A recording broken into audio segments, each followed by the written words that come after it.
Good day, today we are going to discuss the different hand signals of the ender game, which is the volleyballs. Let's start with. Let's start with the authorization to serve. Move the hand to indicate the direction of the service. So just like this. Or like this.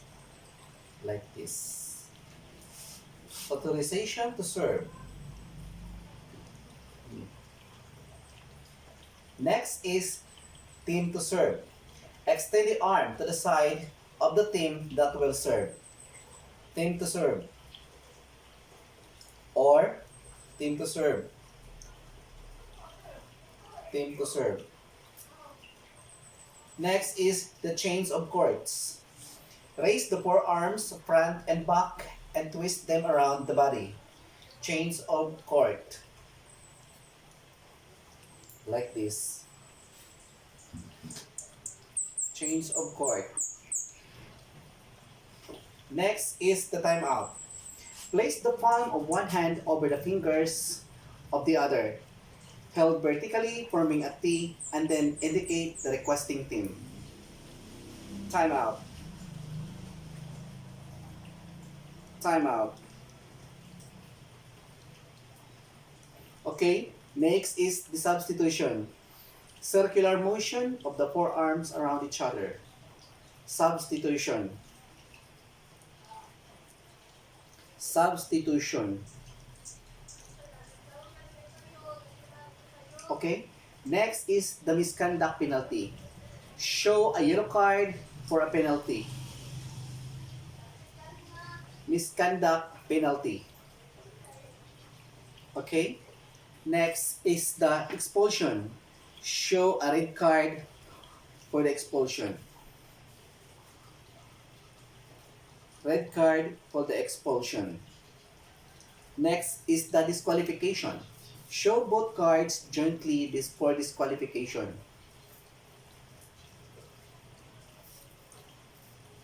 This means that the player is disqualified to join a play or a match. Disqualification. Next is end of set or match. Cross the forearms in the front of the chest, hands open. End of the mat. End of the set or match. End of set or match. Next is the ball not tossed or released at the service hit. So left the extended arm and palm of the hand facing upward. This means that the ball tossed or released at the service hit. Next is delay in service. Raise its fingers, spread open. Delay of service. This means that there are 8 seconds in serving. Delay in service. Raise its fingers, spread open. Next is blocking fault or screening. Raise both arms vertically, palm forward. Okay, this is the blocking fault or screening.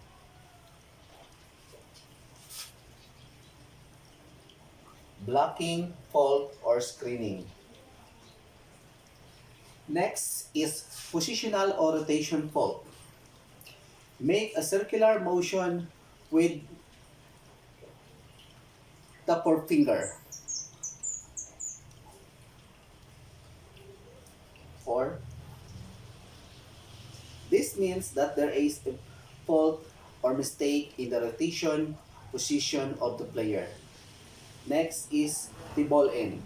Point the arm and finger toward the floor. When the ball is in, you are going to go like this. Inside. Which means that the ball drop inside the court. Ball in. Next is ball out. Raise the forearms vertically, hand open. Palm forward the body. Ball out. Ball out. Next is catch. Slowly lift the forearm, palm of the hand facing upward. This is a hand signal for catch. Catch. Next is the double contact. Raise two fingers, spread open. Double contact hand signals should be like this. Double contact. Double contact. Next is the four hits. Raise four fingers, spread open. Hand signal for this should be like this. Four hits. Four hits. Next is net touch by a player. Serve ball falls to pass to the opponent through crossing space, or you are going to indicate the respective side of the net. Supposed to be this is a net. Then we're going to hand sign like this. Net touch by the player. Okay. Next is reaching beyond the net. Place a hand above the net palm facing downwards. Okay. Reaching beyond the net. Reaching beyond the net. Next is attack head fault. Make a downfall motion with forearm hand open. Okay. Hand sign would be like this.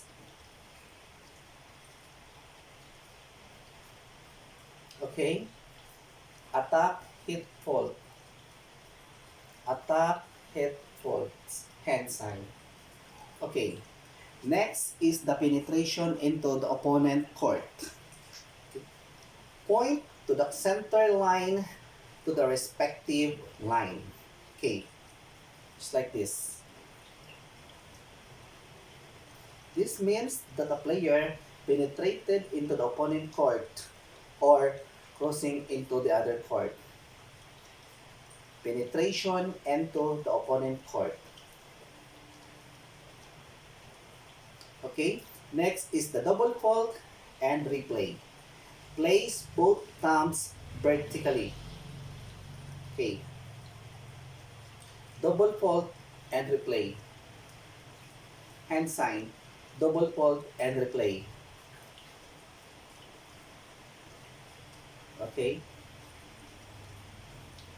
Next is the ball touch. Ball touch. Or you are going to brush with the palm one hand that fingers of the other held vertically. Just like this. Ball touch. Ball touch. Ball touch. Or ball touch. Next is delay warning or delay penalty. Cover your wrist with open hand. Palm facing referee. Warning or point to the west with yellow card penalty. So, like this. Warning.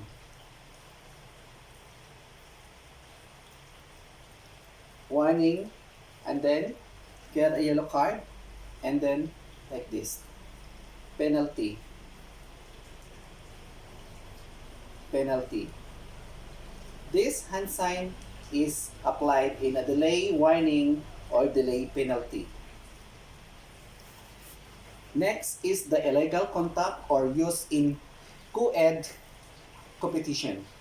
Place hand together or palm facing each other overhead. Illegal contact. Hand signal for illegal contact.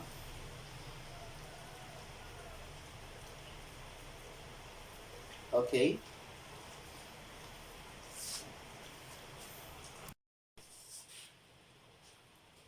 This time we are going to show the official line judge flag signals for the ender games of the volleyball. Let's start from the ball in. Ball in, point down the flag like this. Ball in. This means that the ball drop inside the court. And then next is the ball out. Raise flag vertically. Ball out. This means that the ball is outside of the hit outside the court. This is ball in, ball out. Ball in, ball out. Next is the ball touch. Ball touch, raise flag and touch the top with the palm of the three hand. Ball touch. Ball touch.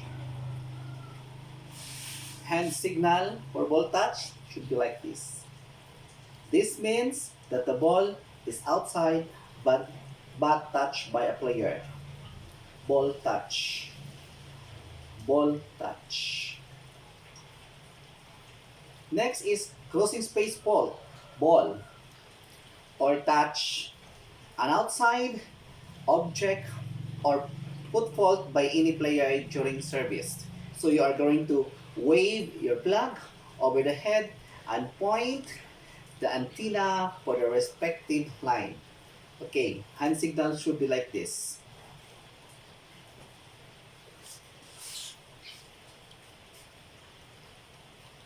Okay, like this.